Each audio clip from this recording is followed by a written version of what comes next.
कंचना यादव। और ये सवाल मैं लगातार आपसे, आपके नेता तेजस्वी यादव से पूछ रहा था, हर घर में सरकारी नौकरी दे देंगे, पेड़ पे लगी हुई हैं नौकरियां, तोड़ेंगे और कह देंगे लो जी ले लो नौकरी, पैसे उसमें लगते ही नहीं हैं। तो अर्थव्यवस्था का तेल निकालने का खेल तो सब कर रहे हैं। कौन सब कर रहा है? हाँ, कोर्ट ने तो संदीप जी वही बात कही कि आप कुछ अच्छे काम करिए, नौकरी दीजिए, रोजगार दीजिए, फ्री वीज की बात कही। लेकिन मैं इससे असहमत हूँ कि हमारा देश कोई चैरिटी स्टेट तो है नहीं कि आप बात फ्री फ्री मुफ्त मुफ्त मुफ्त करोगे।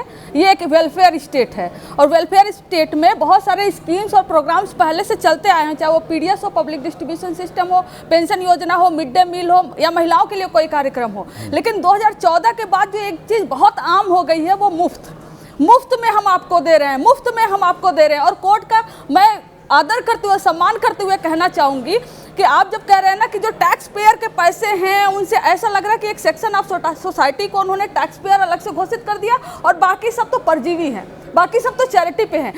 हर एक आदमी यहाँ जीएसटी में जो 2-2 लाख करोड़ रुपए राजस्व कमाया जा रहा है, अर्जित किया जा रहा है, उसमें 64% गरीब लोगों का पुट है।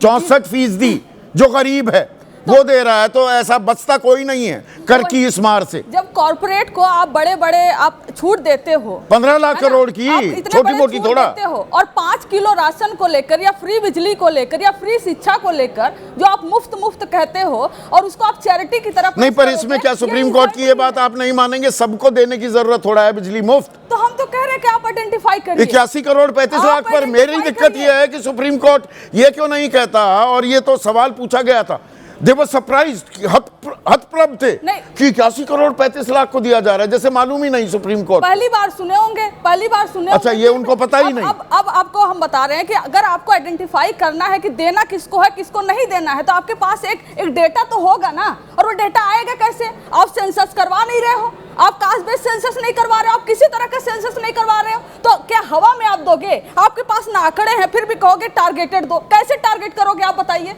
आप सेंसस क्यों रोक रखे हैं? आपके पास आंकड़े आएंगे कहां से?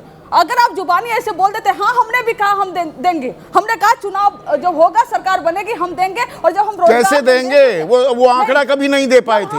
वो मैंने बाकायदा पूछा था, हर परिवार, कितने परिवार हैं, सरकार बनती, परिवार के हिसाब से हर घर में एक नौकरी दी जाए और उसकी 30,000, ये आंकड़े मैंने पहले ही यहाँ पर पेश किए थे, 30,000 रुपए एवरेज सरकारी नौकरी में मिलेंगे। तो वो आंकड़ा कितना चला गया था? 10 लाख करोड़ पार कर गया था। 3,47,000 करोड़ तो बिहार का बजट है। अब मैं अपनी बात रख लूं। हाँ। आपका क्वेश्चन भी जायज है, हम वो आंकड़े रख देते, लेकिन आज तो जिनकी सरकार बनी है उनसे पूछने का ये सवाल है ना कि भाई आपने कहा था 10,000 रुपए आपने दिए, फिर कहा था आपने 2 लाख मिलेंगे, आपने टारगेट किया कि उसमें कितने व्यवसाय शुरू हुए? 10,000 रुपए दिए थे आपने, व्यवसाय के लिए दिए थे ना। अभी तक आपके पास कोई आंकड़े हैं कि व्यवसाय कितने शुरू हुए और कितने को 2 लाख? टाइम लगता है उसमें, टाइम लगता अभी है और क्या, एकदम थोड़ा एक दिन में थोड़ा रोजगार शुरू हो जाता है। 2 दिन में आपने स्कीम बनाया, अभी 25 लाख महिलाओं को और दे दिए उन्होंने 10,000 रुपए। खटाखट आपने पैसे डालने में टाइम नहीं लगता, और चुनाव के दिन, चुनाव के समय डालने में टाइम नहीं लगता आपको। और इस हमाम में सभी नंगे हैं कंचना। नहीं, मैं आपको बता रहे हैं। हाँ। 2 चीजें मैंने आपको, एक चैरिटी और एक वेलफेयर स्टेट बताया, ठीक है। चैरिटी वहां हो जाती है कोर्ट के भी द्वारा और सरकार बीजेपी के भी द्वारा, जहां पर अपोजिशन रूल्ड स्टेट हो, जहां पर वहां उनकी सरकार हो। लेकिन वो वेलफेयर में कन्वर्ट हो जाता है जहां पर मान लीजिए ममता बनर्जी जी हैं या तमिलनाडु में है या किसी कांग्रेस रूल्ड स्टेट में है, तो वहां पर वो चैरिटी हो जाता है और इनके यहाँ वेलफेयर रहता है। तो ये जो 2 नजरिया है, मतलब इनकी रेवड़ी सेवा, आपकी रेवड़ी मेवा। तो बनाइए ना ऐसा कानून। आप जुबान से बोल देंगे, सुप्रीम कोर्ट को ही बोल रहे हो, आप जुबान से बोल देंगे, क्या आपने एक भी आज तक स्ट्रक डाउन किया है? आपने कहा नहीं ये गलत है, ये रेवड़ी है, इससे ये अहम सवाल है, ये अहम सवाल है, और इसका जवाब चीफ जस्टिस रह चुके हैं पटना हाई कोर्ट के जस्टिस इकबाल अंसारी। जस्टिस अंसारी, ये सुप्रीम कोर्ट मौखिक टिप्पणियां क्यों कर रहा है? कहां चले गए वो? अच्छा, नेटवर्क ठीक कराइए ना, नेटवर्क इशू, पीसीआर 7:30 बजे उनको जुड़ना था, और ये अहम सवाल है जो उनसे पूछा जाना है। पर जस्टिस अंसारी अभी जुड़े हैं, उससे पहले राजीव रंजन, आपकी रेवड़ी सेवा विपक्ष करे तो मेवा, कुछ ऐसा विमर्श यहां पर सेट किया जा रहा है। मतलब बिहार में नोट बांटो और तमिलनाडु करे तो उसे डांटो। देखिए संदीप जी, ये बेहद महत्वपूर्ण और संवेदनशील मुद्दा है और 14 करोड़ बिहारियों के लिए तो निसंदेह ये एक ऐसा मसला है जिसके अगर तह में आप जाएंगे तो हिंदुस्तान की आज़ादी के 6 दशक कांग्रेस की जो सरकारें रही हैं, बिहार उनके लिए एक आंतरिक उपनिवेश के तौर पर काम करता रहा। जो उसका वाजिब हक था उसको नहीं मिला और जिसकी वजह से जो राष्ट्रीय मानचित्र पर बिहार की जो उपेक्षा थी, उसकी वजह से उसका उस तरीके का विकास नहीं हो पाया जिसका वो हकदार था। निसंदेह 20 वर्षों में संसाधनों की अतिरिक्त खेप की बात नीतीश कुमार जी ने अलग अलग फोरम पर उठाई और आप देखेंगे बिहार में सड़कें नहीं थी, बिहार में बिजली नहीं थी, बिहार में रोजगार नहीं था, बिहार में कानून व्यवस्था की बहुत ही बदतर स्थिति थी।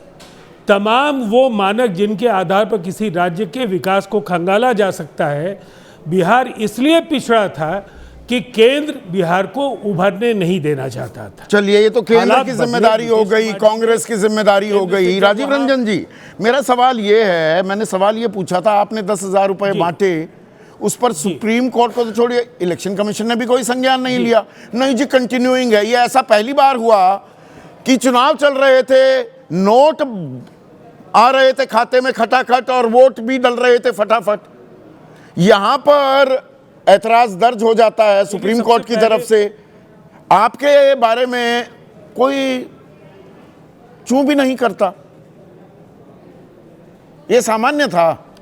देखिए, मुझे नहीं लगता है कि भारत की महान न्यायपालिका को बिहार सरकार से डरने की कोई ज़रूरत है, ऐसा मैं तो नहीं मानता हूँ। अच्छा, उन्होंने अलग अलग सवालों को अपने नज़रिए से खंगाला और बिहार में जिस प्रक्रिया का पालन होना था, कैबिनेट की मंजूरी पहले हुई और उसके बाद चुनाव आयोग से इसकी विधिवत अनुमति ली गई। आपको अनुमति दे दी, अशोक गहलोत को अनुमति नहीं दी, हिमाचल सरकार को अनुमति नहीं दी, खुद केंद्र सरकार को 2019 में मार्च में किसान सम्मान निधि नए नाम जोड़ने पर रोक लगा दी थी इसी चुनाव आयोग ने, आपको इजाजत दे दी और जगह रोक देता है।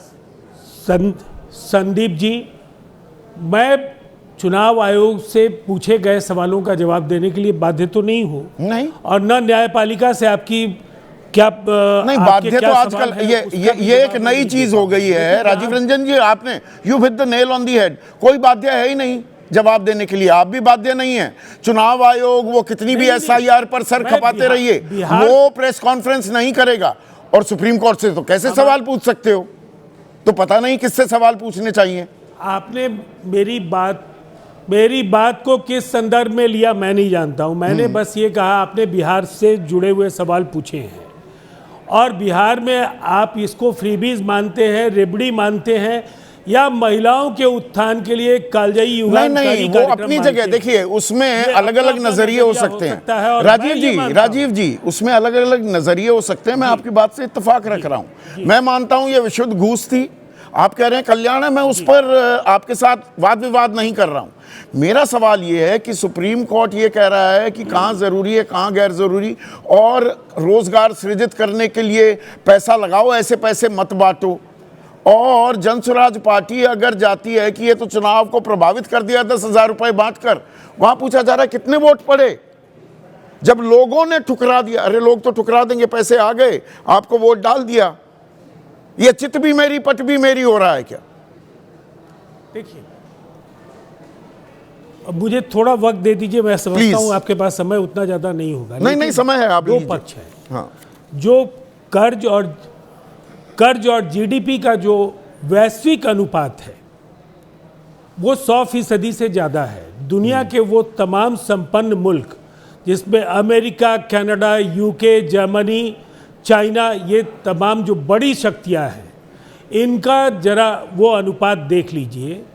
इसमें जापान जैसे देश को तो महारत हासिल है, 250% उनका अनुपात है, लेकिन उनकी संपन्नता और उनके लोगों के जीवन स्तर को लेकर के कोई सवाल नहीं खड़ा होगा। भारत को वहाँ पहुँचने में अभी मीलों लंबी यात्रा करनी होगी। इसलिए ये एक कोई पैमाना नहीं है जिससे आप किसी राज्य को वित्तीय जर्जरता का प्रतीक मानेंगे। बिहार ने जीएसडीपी को अगर जीडीपी और कर्ज के अनुपात को देखें तो अभी 37% का अनुपात है, और अगले वर्ष के लिए जो हमारा लक्ष्य है ये 34%। ये देखिए आंकड़े बताते कम हैं, छिपाते ज्यादा हैं। आंकड़ों के विश्लेषण में घुस जाएं तो 2 घंटे लग जाएंगे। मुझे सीधा सा सवाल बताइए ना, वहां पर बिजली मुफ्त करने पर सवाल उठा देता है सुप्रीम कोर्ट। आपने 17 जुलाई 2025 चुनाव से ठीक पहले मुफ्त बिजली की घोषणा की, 125 यूनिट फ्री, जो 1 अगस्त 2025 को लागू हो गई। सुप्रीम कोर्ट ने तब क्यों नहीं सवाल उठाया? मौखिक टिप्पणी क्यों नहीं की? आदेश तो देता ही नहीं है सुप्रीम कोर्ट। देखिए, जहाँ जातीय सर्वे के आंकड़ों के आधार पर राज्य की बहुत ही बड़ी आबादी आज कहीं ना कहीं कई सवालों का हल ढूंढ रही है, और जब भी बिहार के लिए कोई बड़ा फैसला होता है, जब केंद्र के 2 बजट बिहार के लिए बड़े फैसले लेकर आए, तो कांग्रेस ने क्या कहा, ये तो बिहार का बजट है, बिहार से इतनी पीड़ा क्यों है, बिहार की महिलाओं से इतनी पीड़ा क्यों है? मैं ये कह रहा हूं, एक समान दृष्टि से रेवड़ियों को क्यों नहीं देखा जा रहा है?